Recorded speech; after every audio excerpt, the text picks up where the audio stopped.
नमस्कार दोस्तों, मैं हूं सूरज। एक बार फिर से स्वागत है आपके ही अपने यूट्यूब चैनल हिंदी विद सूरज में। तो दोस्तों, आज हम लेकर आए हैं संत काव्यधाराओं की शुरुआत कर रहे हैं, जो कि भक्ति काल में अगर हम कैसे समझाऊं मैं आपको। देखो, जब हम भक्ति काल पढ़ते हैं तो भक्ति काल के अंतर्गत दो विभाग आते हैं या फिर दो चरण आते हैं, जिसको एक को बोलते हैं निर्गुण और एक को बोलते हैं सगुण। निर्गुण के अंदर भी हम दो चीज़ें देखते हैं, एक को बोलते हैं संत काव्यधारा, एक को बोलते हैं सूफी काव्यधारा। ठीक है। अब संत काव्यधारा को ही ज्ञानाश्रयी भी कहते हैं, जो शुक्ल ने कहा है। क्या कहा है? ज्ञानाश्रयी शाखा। और सूफी को बोला जाता है प्रेमाश्रयी। ठीक है, प्रेमाश्रयी शाखा।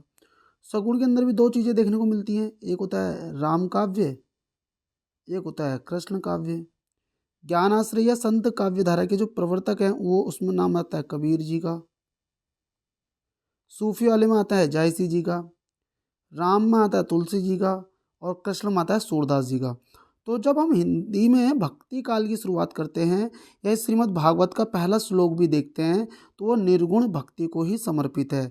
और एक बात मैं आपको और बता दूं, जो संत काव्यधारा है, ज्ञानाश्रयी शाखा है, इनमें जो पहला कवि हम पढ़ेंगे वो भक्ति काल का भी पहला कवि ही माना जाएगा दोस्तों। तो आप समझ में आ गया होगा आपको कि भक्ति काल के अंतर्गत दो जो निर्गुण और सगुण हैं, उनके अंतर्गत भी दो दो अलग अलग विभाग हमें देखने को मिलते हैं, जिसमें कि हम शुरुआत ज्ञानाश्रयी शाखा से या संत काव्यधारा से ही करने वाले हैं। ठीक है दोस्तों। और अगर आपको भक्ति काल की पूरी पृष्ठभूमि समझनी है तो आप के लिए नगेंद्र का मैं वीडियो डाल दूंगा, जो कि हिंदी साहित्य का इतिहास जो पुस्तक है नगेंद्र की, उसका मैं एक ही वीडियो बनाकर आपके लिए डाल दूंगा। उससे आपको पूरी तरीके से पृष्ठभूमि समझ में भी आ जाएगी। तो ज़्यादा समय नहीं लेते, चलते हैं प्रश्नों के चैप्टर की तरफ। और लास्ट में आपको यही बोलूँगा कि अगर आप पूरा वीडियो देखते हैं और आपको मेरी बातें समझ में आती है या नोट्स मेरा अच्छा लगता है तो आप वीडियो को लाइक कर देना और एक कमेंट कर देना। और हिंदी साहित्य वाले तो आप चैनल को सब्सक्राइब भी कर सकते हैं। तो सबसे पहले देखो, ज्ञानाश्रयी शाखा क्या बोल रहा है। देखो, ज्ञानाश्रयी शाखा या संत काव्य। ठीक है। प्रधान रस, जो कि ज्ञानाश्रयी शाखा या संत काव्य का प्रधान रस रस क्या होता है?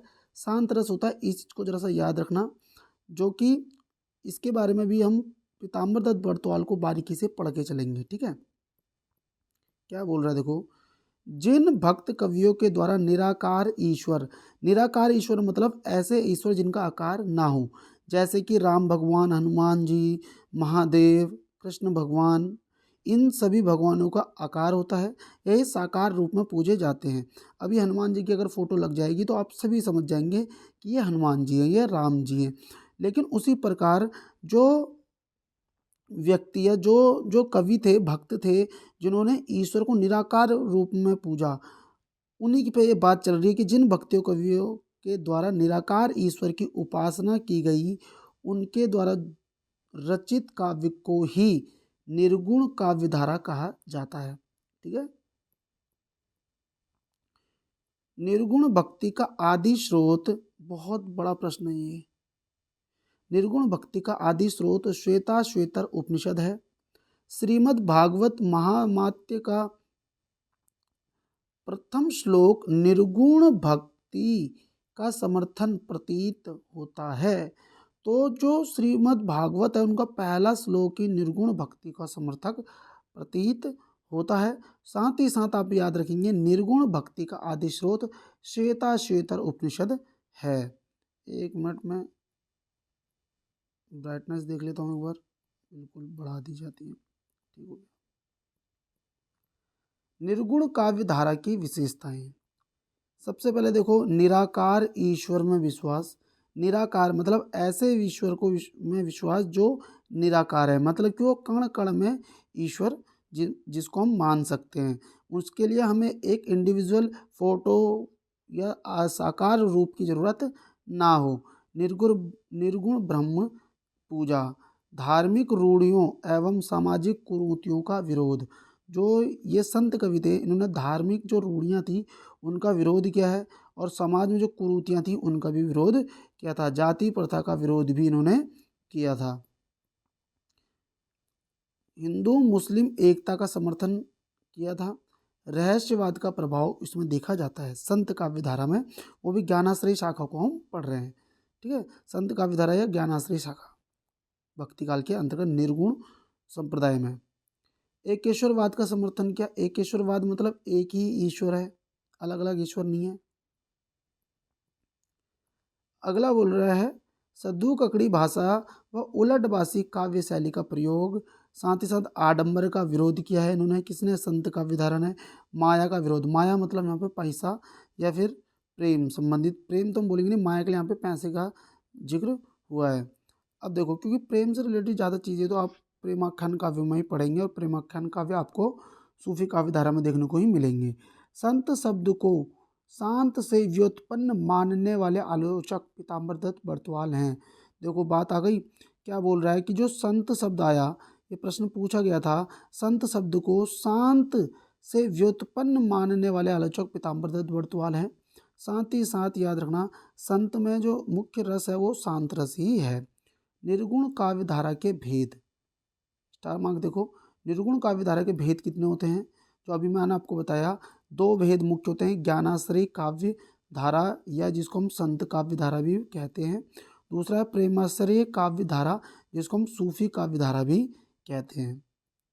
अब देखो क्या बोल रहे हैं, संत काव्य धारा का नामकरण प्रस्तोता, प्रस्तोता मतलब जिन्होंने उसका नामकरण किया था। जैसे पंडित जी समझ लो, पंडित जी एक बच्चे का नामकरण करते हैं तो वो प्रस्तोता हो गई। और नामकरण, नामकरण क्या किया था? संत काव्य का। तो रामचंद्र शुक्ल जी ने संत काव्य को ज्ञानाश्रयी शाखा कहा था। हजारी प्रसाद द्विवेदी ने संत काव्य कहा था। ठीक हो गया। परशुराम चौधरी ने भी संत काव्य कहा। गणपति चंद्रगुप्त और राम कुमार वर्मा, कौन? गणपति चंद्रगुप्त और राम कुमार वर्मा ने, दोनों ने इसको संत काव्य कहा। ठीक है दोस्तों।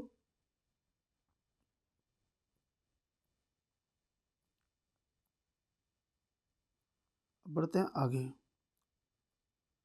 संत काव्य धारा के प्रथम कवि, प्रस्तोता और प्रथम कवि कि संत काव्य के प्रथम कवि कौन है? रामचंद्र शुक्ल जी ने कबीरदास का नाम लिया है कि संत काव्य धारा के प्रवर्तक जो हैं या प्रथम कवि जो हैं वो कबीरदास हैं। हजारी प्रसाद द्विवेदी ने भी कबीरदास जी का ही नाम लिया है। वहीं पे गणपति चंद्रगुप्त और राम कुमार वर्मा नामदेव का नाम लेते हैं। अब एक चीज़ जरा सा यहाँ पे देखो, ऊपर आ जाओ। राम कुमार वर्मा ने नामकरण में तो संत काव्य ही बोला था, और नीचे देखते हैं, इधर देखो अभी, और हजारी प्रसाद द्विवेदी ने भी संत काव्य बोला। लेकिन यहाँ पे देखो, अब हजारी प्रसाद द्विवेदी ने पहला कवि तो कबीरदास को बोला, लेकिन राम कुमार वर्मा ने पहले कवि नामदेव को कहा था। गणपति चंद्रगुप्त ने भी नामदेव का नाम ही लिया था। ठीक है।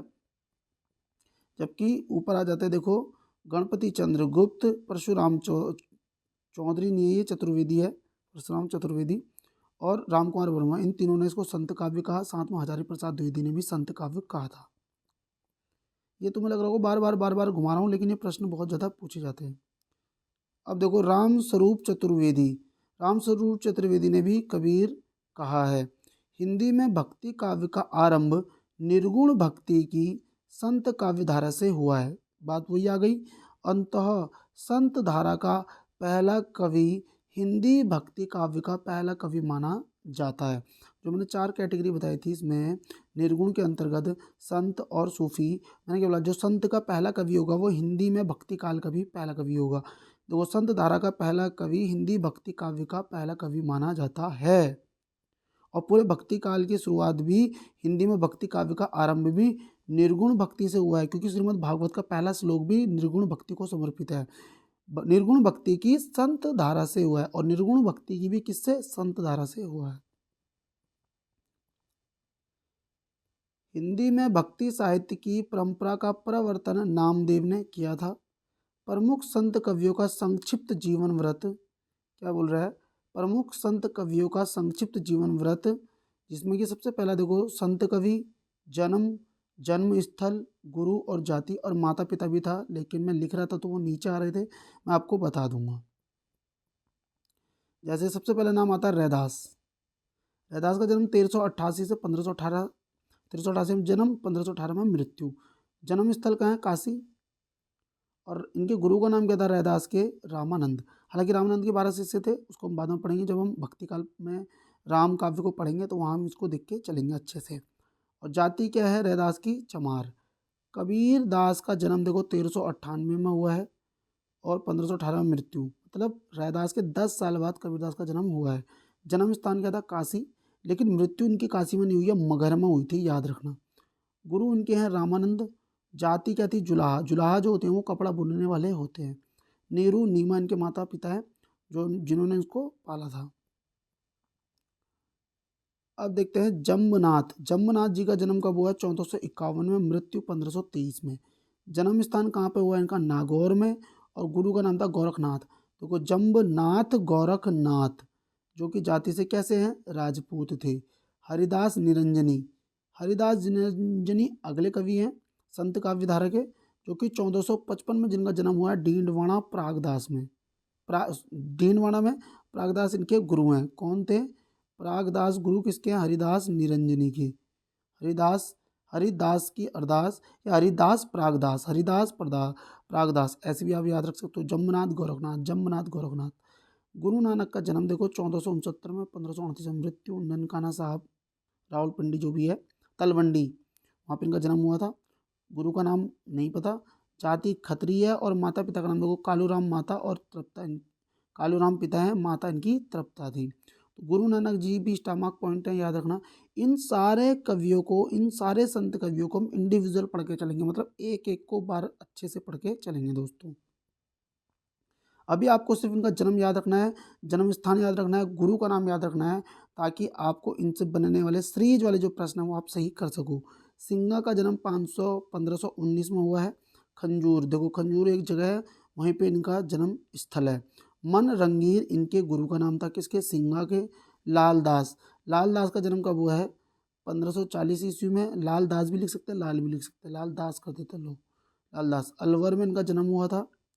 और गदन चिश्ती, लालदास के गुरु कौन है? गदन चिश्ती। ठीक है दोस्तों। और अभी मैं आपको दिखा देता हूँ समय कितना हो रहा है। देखो रात के 1 बज रहे हैं, क्योंकि मैंने ये वीडियो मैंने बनाया था, लेकिन उसमें माइक ख़राब होने के कारण वॉइस नहीं आई। तो मैंने सोचा रात को मैं भी PDF बना रहा था, तो मैंने सोचा वीडियो बना के ही सोते हैं। अब देखो दादू दयाल का जन्म कब हुआ है? 1544 में। और याद रखो दोस्तों, अगर आप UGC नेट की तैयारी कर रहे हैं तो 1, 1.5, 2 से टेंशन नहीं लेनी है। कोई भी एग्ज़ाम क्रैक किया हुआ जो इंसान होगा ना, वो रात को पढ़ता ही होगा, नहीं तो सुबह 4 बजे उठ कर पढ़ रहा होगा, पढ़ रहा ज़रूर होगा वो अभी से। और आप लोग भी अभी से लग जाओ। दादू दयाल का जन्म 1544 में हुआ है। जन्म स्थान क्या पे था? अहमदाबाद। और इनके गुरु का नाम है व्रत भगवान। और जाति क्या इनकी? धुनिया इनकी जाति थी, किसकी? दादू दयाल की। अब अगला नाम आ रहा है देखो मलुकदास का। मलुकदास जी का जन्म कब हुआ? 1574 ईस्वी में। जन्म स्थान है इलाहाबाद। और इनके गुरु का नाम क्या था? पुरुषोत्तम। ठीक है, पुरुषों में उत्तम मलुकदास। कौन है पुरुषों में उत्तम? कौन थे? मलुकदास थे। तो इस तरीके से याद रख सकते हैं। जाति इनकी है खत्री, मलुकदास की खत्री है। और इनके पिताजी का नाम क्या था? सुंदर दास। सुंदर और मलूक एक सा शब्द है ना, मलूक, मलूक मतलब अच्छा बोलते हैं हम, तो सुंदर। अब इनके गुरु का नाम था पुरुषोत्तम। जन्म स्थान में इलाहाबाद। और जन्म कब हुआ है? 1574 ईस्वी में हुआ है। अब देखते हैं बाबा लाल को। देखो लाल दास 1540 और बाबा लाल 1590। जन्म स्थान पंजाब। अगला नाम आ रहा है सुंदरदास का, ये सबसे महत्वपूर्ण है भाई। अगर संत काव्यधारा में कोई सबसे ज़्यादा पढ़ा लिखा व्यक्ति है, सुशिक्षित, वो सुंदरदास ही थे। हालांकि हम सबको इंडिविजुअल पढ़ के चलेंगे, ऐसी कोई टेंशन नहीं। 1596 में जन्म हुआ है। जयपुर, जयपुर काफ़ी सुंदर है, ऐसे याद रख लो। और इसमें एक जगह दे रखा है, हाँ लो, मलुकदास का देखो इलाहाबाद में भी कड़ा एक स्थान था, वहाँ पे हुआ था। मैं आपको बता देता हूँ लोग, ठीक है, याद आ गया मुझे। सुंदरदास का जन्म 1596 में जयपुर में। दादू दयाल इनके गुरु हैं। और बनिया ये जाति से हैं। और परमानंद इनके पिताजी का नाम है। ठीक है, जिनका जिनका बेटा क्या हो? सुंदर हो, पढ़ा लिखा हो, सुशिक्षित हो, उनके पिताजी तो परम आनंद में ही रहेंगे। ठीक है। और जयपुर भी देखो कैसा है, अपने में बहुत सुंदर इलाका है, शहर है। दादू दयाल जी के ये शिष्य थे। अब बात करते हैं देखो इंडिविजुअल रूप से संत रैदास। हमने सबसे पहले संत रैदास की बात करी थी, तो अब हम संत रैदास को हम पढ़ के चलेंगे, जिनका जन्म काल हमने 1388 ईस्वी में पढ़ा था और मृत्यु 1518 में हुई थी। लेकिन भक्तमाल और भंडारकर लेखक के द्वारा जन्म क्या बताया गया, 1299। सबसे महत्वपूर्ण चीज़ है भक्तमाल। तो भक्तमाल के अनुसार रैदास का जन्म 1388 नहीं है, 1299। इस चीज़ को याद रखना आप लोग, बहुत महत्वपूर्ण चीज़ मैं आपको बता रहा हूँ। जन्म स्थली काशी और कर्म भूमि भी है इनकी काशी। जाति क्या थी, चमार थी, जो निम्न वर्ग के अंतर्गत आती है, किसकी, रैदास की। उपनाम देखते हैं रैदास जी का, तो उपनाम क्या है इनका, रविदास। गुरु हैं इनके रामानंद, किसके, रैदास के। शिष्य लिख देता हूँ यहाँ पे, शिष्य है रैदास।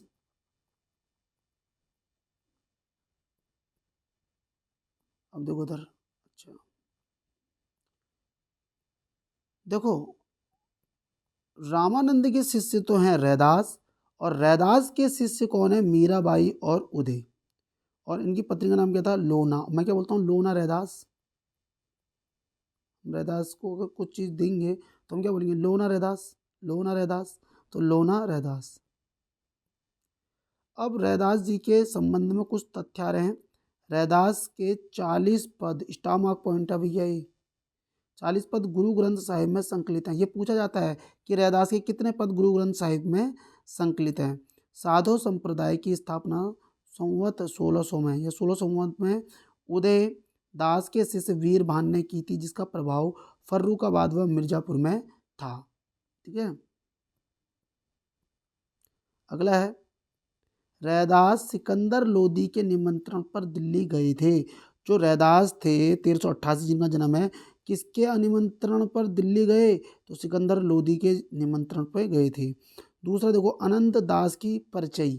अब कहीं पे लिखा होगा अनंत परिचय, तो अनंत परिचय अनंत दास की है, और परिचय नाम से भी कभी कभी प्रश्न बना देते हैं, तो वो भी अनंत दास की है। दूसरा देखो, प्रिया दास की है सटीक भक्तमाल। ये मालक लिखा हुआ है, ये माल है, सटीक भक्तमाल।